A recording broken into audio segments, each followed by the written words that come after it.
Hyderabad MMTS లో దారుణం జరిగింది. యువతిపై దుండగుడు అత్యాచారానికి ప్రయత్నించాడు. ట్రైన్ బోగీలో ఒక్క యువతి మాత్రమే ఉన్న సమయంలో అత్యాచారానికి ప్రయత్నించాడు. దీంతో కదులుతున్న రైల్లోంచి ఒక్కసారిగా దూకేసింది. యువతికి తీవ్ర గాయాలయ్యాయి. గాంధీ హాస్పిటల్ కు తరలించారు. సికింద్రాబాద్ నుంచి మేడ్చల్ వెళ్తున్న ఎంఎంటీఎస్ ట్రైన్ లో ఈ ఘటన జరిగింది. దీనికి సంబంధించి పూర్తి అప్డేట్స్ మా ప్రతినిధి కిరణ్ లైవ్ లో అందిస్తారు. కిరణ్, శ్రావణి, సికింద్రాబాద్ నుంచి మేడ్చల్ ఎంఎంటీఎస్ ట్రైన్ ఒక దారుణ సంఘటన చోటు చేసుకుంది. ఓ యువతి పైన గుర్తు తెలియని దుండగులు ఎవరైతే ఉన్నారో ఆమె పైన అత్యాచార యత్నం చేశారు. సో అతని నుంచి తప్పించుకునే క్రమంలో గుండ్లపోచంపల్లి రైల్వే స్టేషన్ సమీపంలో ఆ యువతి కదులుతున్న ట్రైన్ నుంచి దూకడం జరిగింది. సో ఆమెకు గాయాలయ్యాయి. అక్కడ పడి ఉన్న క్రమంలో స్థానికులు గమనించి 108 ద్వారా సమాచారం ఇచ్చారు. హుటాహుట్న జీఆర్పీ పోలీసులు వెళ్లారు.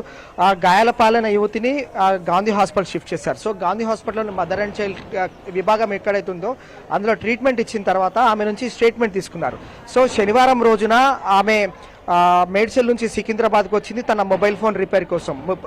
రిపేర్ చేయించుకున్న తర్వాత సికింద్రాబాద్ నుండి మేడ్చల్ వెళ్తున్న ఎంఎంటీఎస్ ట్రైన్లో లేడీస్ కోచ్ ఎక్కడైతే ఉంటుందో ఆ బోగిలో ఎక్కిన క్రమంలో ముగ్గురు మాత్రం మహిళలు ఉన్నారు. సో ఆ ముగ్గురు కూడా అందులో ఇద్దరు మహిళలు అల్వాల్ రైల్వే స్టేషన్లో దిగిపోయిన క్రమంలో ఆ లేడీస్ కోచ్ ఎక్కడైతే ఉంటుందో ఆ బోగిలో ఈ యువతి ఒకటి మాత్రమే ఉంది. సో ఈ యువతి ఒంటరిగా ఉండడాన్ని గమనించిన అగాంతకుడు ఎవరైతే ఉన్నారో ఆమె పైన అత్యాచార యత్నం ప్రయత్నించాడు. వెంటనే కేకలు వేసింది. ఆ అమ్మాయి ఆ యువతి కూడా కింద దూకిపడింది. సో ఆమెకు తీవ్ర గాయాలే. ఆ తర్వాత హాస్పిటల్ షిఫ్ట్ చేయడం, ఆమె నుంచి కూడా పోలీసులు స్టేట్మెంట్ రికార్డ్ చేశారు.